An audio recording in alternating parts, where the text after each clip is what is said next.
অনেকে বলেন কলিযুগে মহাপ্রভু বলেছেন, এবে অস্ত্র না ধরিব প্রাণে কারো নাম দিব, হরি নাম দিয়া চিত্ত শুদ্ধি করিব সভা। যখন নিতাই চাঁদ হরিনামটা দান করলেন জগাই আর মাধাইকে, তাহলে হরিনাম দিয়ে চিত্ত শুদ্ধি ঠিক মতো হলো না, কলসির কানা মেরে দিল মাথায়। একটু ভালো করে মনে করে দেখুন তো দাদা দাদা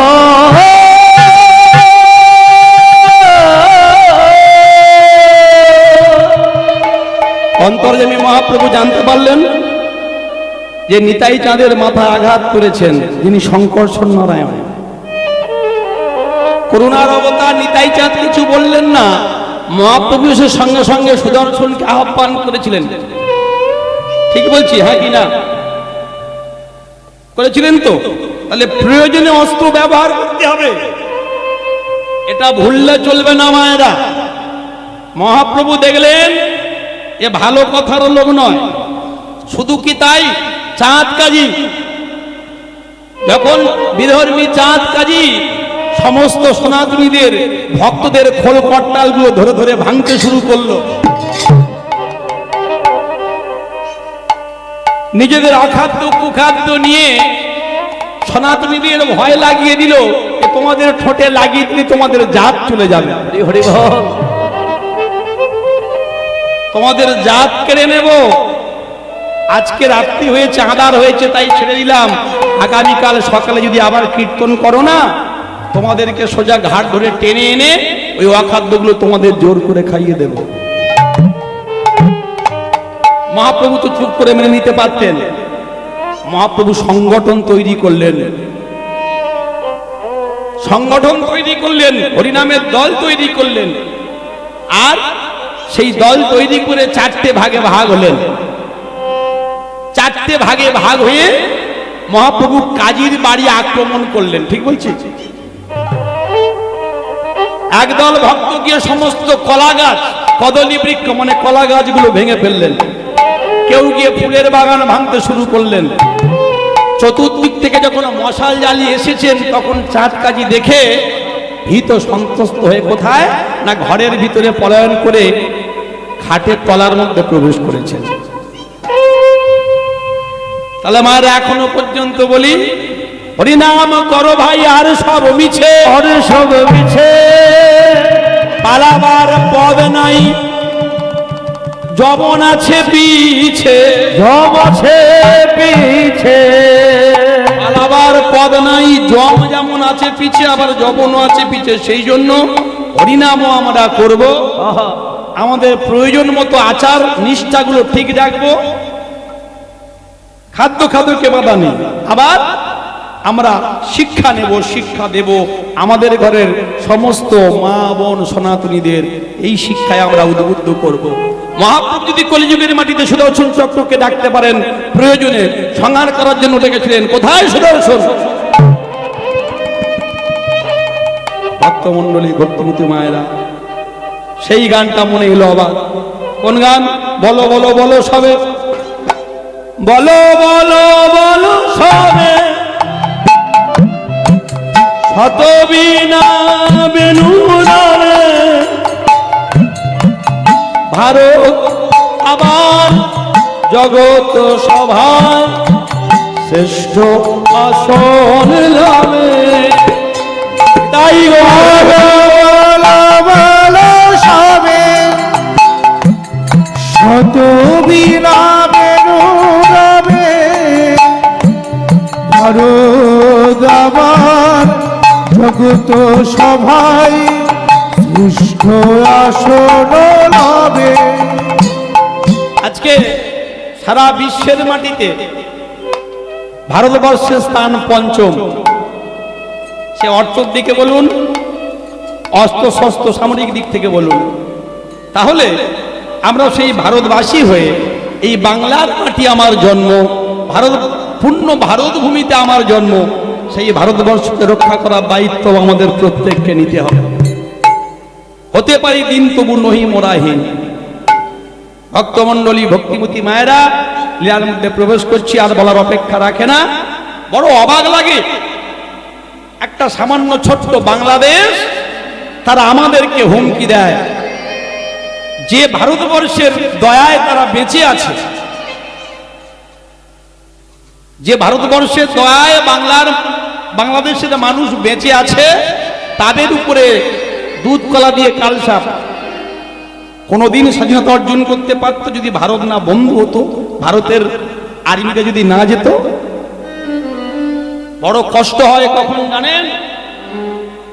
আমরা, আমার ধৃষ্টতা মাফ করবেন, সনাতনীরা কোনদিন কারোর ক্ষতি করে নিজের উন্নতি চায় না। আজকে বাংলার বুকে এমন কিছু নেতা কাঁটা, এরা বলছে আমরা সংখ্যালঘু থেকে সংখ্যা গুরু তৈরি হয়ে যাব। তাহলে শাস্ত্রে বলা আছে মায়েরা, বীর্যধারণ নাম ব্রহ্মচর্যম, এক ব্রহ্ম দ্বিতীয় নাস্তিক। সন্তান উৎপাদনের জন্য যদি আপনি দুখানা সন্তান নেন, 10খানা সন্তান নেন, সন্তান উৎপাদনের জন্য যদি আপনি রেতস্খলন করেন, সেখানে আপনার কোনো অপরাধ হবে না। নিতাই গৌর হরি হরি বল। পরিষ্কার ভাগবতে লেখা আছে, মনে রাখবেন। হরে কৃষ্ণ। আর হরিনাম করব, খোল করতাল দিয়ে শুধু কাজ হবে না, যে গোটা দিন এসে গেছে। হরি বল। ধর্মে মহান হবে, কর্মে মহান হবে, নবদিন মণি উদিবে, আবার পুরাতন পুরবে। আজকে যে লীলা আস্বাদন করব, একজন ভক্তের লীলা। ভেবেছিলাম গাইব আজকে ভগীরথের গঙ্গা আনয়ন, একটা নতুন লীলা। তো আমার সম্প্রদায়ের সঙ্গে আমি আগামীকাল চলে যাব কোচবিহার, তো সেই জন্য সুযোগ হয়নি এদের সঙ্গে দেখার। আজকে এই অনুষ্ঠানে, এই হরিবাসরে, যেহেতু আমার মায়েরা দিদিরা তারা একটু নর্তন কীর্তন চায়, সেই জন্য একটা বিবাহ লীলা করব। আজকে লীলার বিষয়বস্তু হবে সরগোস্বামীর একজন ভক্ত, যার কথা আস্বাদন করলে আমাদের ভক্তি না থাকলেও আমাদের ভক্তির উদয় হয়। প্রেম সে বলো নিতাই গৌর কৃষ্ণ প্রেমানন্দে হরি হরি হরি। যে গোস্বামীর নাম না বললেই মহাপ্রসাদ এই মহোৎসবের চিঠি সম্পূর্ণ হয় না। সেরূপ সনাতন ভট্ট রঘুনাথ, শ্রীজীব গোপাল ভট্ট দাস রঘুনাথ, শ্রীজীব গোপাল ভট্ট দাস রঘুনাথ। হরে কৃষ্ণ হরি বল। তাহলে আমরা আমাদের মনগুলোকে নিয়ে যাব সেই ভক্ত যেখানে জন্মস্থান, সেখানে যাব। হরি বল। জয় রাধে। সবাই যাবেন তো? হাত তুলুন কারা কারা যেতে চান। সবাই মিলে একবার জয়ধ্বনি করুন, বলুন শ্রী রূপ সনাতন ভট্ট রঘুনাথ, ভট্ট রঘুনাথ, গোপাল ভট্ট দাস রঘুনাথ, দাস রঘুনাথ। এই ছয় গোসাইর করি চরণ বন্ধ, চরণ বন্ধ। যাহা হইতে সমস্ত বিঘ্ন নাশ, মনের অভীষ্ট পূরণ। যাওয়া হইতে বিষ্ণ অভীষ্ট পূরণ। ভগবাদি সপ্ত গ্রামে দেখো,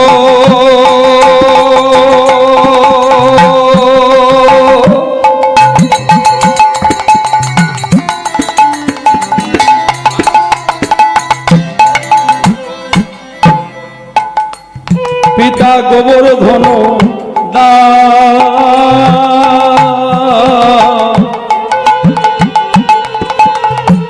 আদেশ ভক্ত।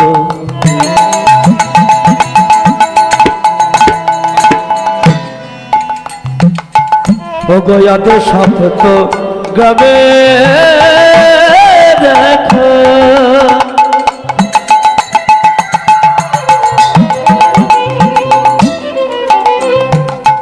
এটা দক্ষিণ 24 পরগনার পরে কি কলিকাতা, কলকাতার পরে কি হাওড়া, আর হাওড়ার পরে হাওড়া ডিস্ট্রিক্টের পরেই হলো হুগলি। সেই হুগলির জমিদার ছিলেন তৎকালীন জমিদার, তারা দুই ভাই। একজনের নাম হলো গোবর্ধন দাস, আর একজনের নাম হলো হিরণ্য দাস। তাহলে মায়েরা, এই দুই ভাই জমিদার তৎকালীন সময়ে 20 লক্ষ টাকা যাদের আয় ছিল, তারা ভগবানের কাছে বসে বসে ভগবানের স্তুতি করছেন, মন্ত্র পাঠ করছেন। তবে আগেই বলেছি, ভগবানকে দিতে গেলে সবটাই দিতে হয়, রেখে দেওয়া যাবে না। দুই ভাই ভগবানের কাছে কাঁদছেন, ভগবানকে ডাকছেন, হে দয়াময়, হে কৃপাময়, তোমার চরণে একটি নিবেদন। ভগবানকে দুটো ভাবে ডাকা যায়, একটা ভয়ে ভক্তি করে আর একটা ভক্তিতে ভক্তি করে। হে ভগবান, এই বিশাল জমিদারি, তুমি তো একটা সন্তান সন্ততি দিলে না। তা দেখতে দেখতে তো চুল আমাদের কেশ, পক্ক কেশগুলো পেকে যাচ্ছে, গায়ের চামড়াগুলো আলগা হয়ে যাচ্ছে। তাহলে এই জমিদারি কে রক্ষা করবে? একটি পুত্র দাও হে প্রভু, বলে একটি পুত্র দাও হে প্রভু, একটি পুত্র দাও হে প্রভু, আমায় একটি পুত্র দাও হে প্রভু, তোমার সেবার তরে। আমায় একটি পুত্র দাও হে প্রভু, তোমার সেবার তারে। আস্তে, দুই ভাই ভগবানের কাছে বসে ডাকছে, সত্যি কথা বলছে। যে নিবেদনটা ভগবানের চরণে করলেন, এটা সত্যি কি না কপট? বলছে তোমার সেবা করে, ভগবানের সেবা করে কি? মোটেও নয়, নিজের জমিদারি রক্ষার জন্য। একটি পুত্র দাও হে প্রভু, তোমার সেবার তরে। আমার একটি পুত্র দাও হে প্রভু, তোমার সেবার তারে। আর কিছু চাই না মোরা, তোমার চরণ তলে। একটি পুত্র দাও হে প্রভু, তোমার সেবার তারে। একটি পুত্র দাও হে প্রভু, তোমার সেবার তারে। ভগবান অন্তর্যামী অন্তরে বসে জানতে পারলেন, দুই ভাই আমার কাছে পুত্র সন্তান চাইছে, কিন্তু কারোর বিশুদ্ধ ভক্তি নেই, প্রেম নেই। দুই রানীর কিন্তু প্রেম আছে, জমিদার গিন্নি, দুজনেই ভগবানকে ভক্তি করে, ভগবানের চরণে তুলসী পত্র দেয়, নয়নের জল দেয়। কিন্তু জমিদার দুজনের কারোর ভক্তি নেই। জমিদারি রক্ষার জন্য সন্তান দাও, ভগবান দিয়ে ধন বুঝে মন। ভগবান যখন দেয় 100 হাতে ভক্তকে ঢেলে দেয়, আর যখন ভগবান চিন্তা করেন যে তার রাখা যাবে না, তখন সহস্র হাতে ভগবান সমস্ত কিছু টেনে নিয়ে চলে যায়। শত চেষ্টা করেও রাখতে পারবেন না। অচিরায় তোমরা একটি পুত্র সন্তান পাইবে, পুত্র সন্তান পাইবে। তোমাদের মনের কথা নয়, তোমাদের ইস্তেমায়রা আইদে এদিকে লক্ষ্য করুন, তোমাদের মনের কথা নয়, তোমাদের মুখের কথা অবশ্যই সত্য হইবে, অবশ্যই সত্য হইবে। চতুরের শিরোমণি ভগবান গোবিন্দ চিন্তা করলেন, তোমরা মুখে যেটা বলেছো ওটাই হবে। এই সন্তান বৈষ্ণব হয়ে গৃহত্যাগী হইবে, গৃহত্যাগী হইবে। আমার লীলার কারণে জগৎ উদ্ধারিবে, অমর লীলার কারণে জগৎ উদ্ধার হইবে। কলিযুগের মানুষ তো আমাদের চেনা বড় দায়। পশুবৃত্তি মানব জাতি করে গোপালন, অজ্ঞানতার অন্ধকারে আমাদের পরিপূর্ণ মন। মুখে এক আর মনের মধ্যে আর এক। সাদা কালো মন্দ ভালো একটা পশু বোঝে না, মানব জাতি বোঝে কিন্তু সেটা মেনে চলে না।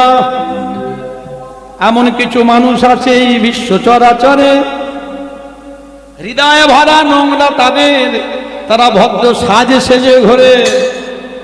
ভদ্র সাজে সেজে ঘুরলে দেশে লোকে মানুষ বলে না। মানুষ হবে আসবে যেদিন তোমার মধ্যে ভক্তি জ্ঞানের বৈরাগ্যের চেতনা।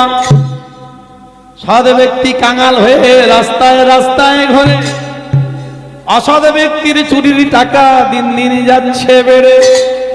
হরি বল। ইউনিভার্সিটির ডিগ্রি এদের আছে কত শত, চলন বলন মানুষের মতো নয়, যেন ঠিক পশুর মতো। অধম নিতাই দাস কয় হয়ে মানুষ অনেক হলো, এবার পশুর আচরণ ছাড়ো। প্রকৃতি মানুষ যদি হতে চায় তবে সৎসঙ্গে সে গুরুর চরণ ধরো। পয়সা দিয়ে সবকিছু করা যায় না মায়েরা। জমিদার গোবর্ধন দাস হিরণ্য দাস মনে করলো পয়সা দিয়ে সবকিছু করব, কিন্তু ভগবান অন্তরে থেকে জানতে পেরেছেন মনের মধ্যে এক চলছে, মুখের মধ্যে আর এক চলছে। ভগবান বলল মুখের কথা সত্য হবে, তোমাদের ভয় নেই। যেই এই এমন দৈববাণী শুনেছেন, সঙ্গে সঙ্গে বড় ভাই হিরণ্য দাস বলছে, ভাই দাদা, আরে সন্তানটাকে হতে দে, মন্দিরটাই ভেঙে ফেলে দেব। হরিভক্তি করবে কি করে? পয়সা দিয়ে একটা বড় বাড়ি বানানো যায় মায়েরা, কিন্তু পয়সা দিয়ে শান্তি কেনা যায় না। পয়সা দিয়ে বাজার থেকে অনেক ভালো ভালো দামি দামি সবজি কিনে আনা যায়, কিন্তু সবজি কিনে এনেছি বলে যে রান্না প্রতিদিন ভালো হবে এত সোজা কথা নয়। পয়সা দিয়ে বাজার থেকে দামি দামি ঘড়ি কিনে এনে বাড়ির মধ্যে টাঙিয়ে রেখে দেওয়া যায়, কিন্তু ঘড়ির সময়টাকে কোনোদিন কিনতে পারবেন না। বল সময় চলিয়া যায় নদীর স্রোতের পায়, সোনার ঘড়িটি বলে ঠিক ঠিক ঠিক। জগতে আমরা সবাই কিন্তু কালের অধীন, কাল কাল ওই সময় কারোর জন্য দাঁড়াবে না। আজকে যেটা হয়ে যাচ্ছে আগামীকাল শত চেষ্টা করলেও আর আপনি এই সময়টাকে ফিরে আনতে পারবেন না, আর হবে না। যেইয়া বুঝিল তো ঠিক, আর যে না বুঝিল তার হলো ধিক শতধিক। বাজার থেকে ভালো ভালো দামি দামি গ্রন্থ কিনে এনে বাড়িতে আপনি সাজিয়ে রেখে দিতে পারেন, কিন্তু কখনো আপনি বিদ্বান হতে পারবেন না। তার জন্য আপনাকে গুরু ধরতে হবে, পঠন পাঠন করতে হবে। বাজারের দামি যে পালঙ্কটা কিনে এনেছেন, ভালো একটা দামি গদি বিছানা করেছেন, কিন্তু আপনি ঘুমটাকে কিনতে পারেননি এখনো পর্যন্ত। খুব সাবধান, মনে রাখবেন একটা কথা। ভালো দামি দামি শাড়ি পরেছি, অনেকগুলো মালা পরেছি, দাদা সঙ্গে তিলক সেবা করেছি, তার মানে আমি ভক্ত কিন্তু তা নয়। যাহারে হেরিয়ে মুকেশ পড়ে কৃষ্ণ নাম, সেই তো জানিবে তুমি বৈষ্ণব প্রধান। তাই মহাজন কি বললেন, যদি ভক্ত হতে হয় তোমরা সাধু সঙ্গ করো, সৎসঙ্গ করো, আর সৎসঙ্গ করে ভক্তের চরণ ধুলা অঙ্গে মাখো। চরণ ধুলা অঙ্গে মাখো, ধুলা অঙ্গে মাখো, ভক্তের চরণ ধুলা অঙ্গে মাখো। ধুলা মাগলে অঙ্গ শীতল হবে, ভক্তের চরণ ধুলা অঙ্গে মাখো। শুধু কি ধুলা? ওগো ধুলা নয়, ধুলি নয়, গোপীর পদরেণু। ধুলা নয়, ধুলি নয়, গোপীর পদরেণু। ধুলা নয়, ধুলি নয়, ব্রজ পদরেণু। ধুলা নয়, ধুলি নয়, গোপীর পদরেণু। আবার যে ধুলা মাখিয়া ছিল শশীর দুলাল নীল। বলি যে ধুলা মাখিয়া ছিল শশীর এটা কানু। আবার যে ধুলা মাখিয়া ছিল নন্দের ঘরের কানু। বলি যে ধুলা মাখিয়া ছিল নন্দের ঘরের কানু। ধুলা মাখরে মাখরে মাখরে মাখরে মাখরে মাখরে মাখরে মাখরে। তাহলে শুধু মাগলে হবে না, মুখে বলতে হবে জয় রাধে গোবিন্দ বলে মাখরে মাখরে বলে রাধা গোবিন্দ বলে হরে হরে হরি বলে। হরি হরি হরি বলে হরি হরি হরি বলে হরি হরি হরি বলে ভোলা অক্ষরে হে মক্ষরে মখরে মখরে অক্ষরে হে মক্ষরে হরি বল। 1 2 3 4 করে করে দেখতে দেখতে মায়েরা কতগুলো মাস পেরিয়ে গেল, ভগবানের কৃপা হলো। হরি বল। শুভ দিন শুভ ক্ষণে শুভ তিথি হেরি, ওই শুভ দিনে শুভ ক্ষণে শুভ তিথি রে আরে শুভ দিনে শুভ ক্ষণে শুভ তিথি হেরি, ওই শুভ দিনে শুভ ক্ষণে শুভ তিথি রে হিরণ্য গোবর্ধনে কৃপা কইলা তিনি চক্রধারী, ওই বলে গোবর্ধন কৃপা কইলা চক্র ধরে হিরণ্য গোবর্ধনে কৃপা কইলা কৃষ্ণ মুরারি। খবর Please subscribe my YouTube channel and like, comment, share please.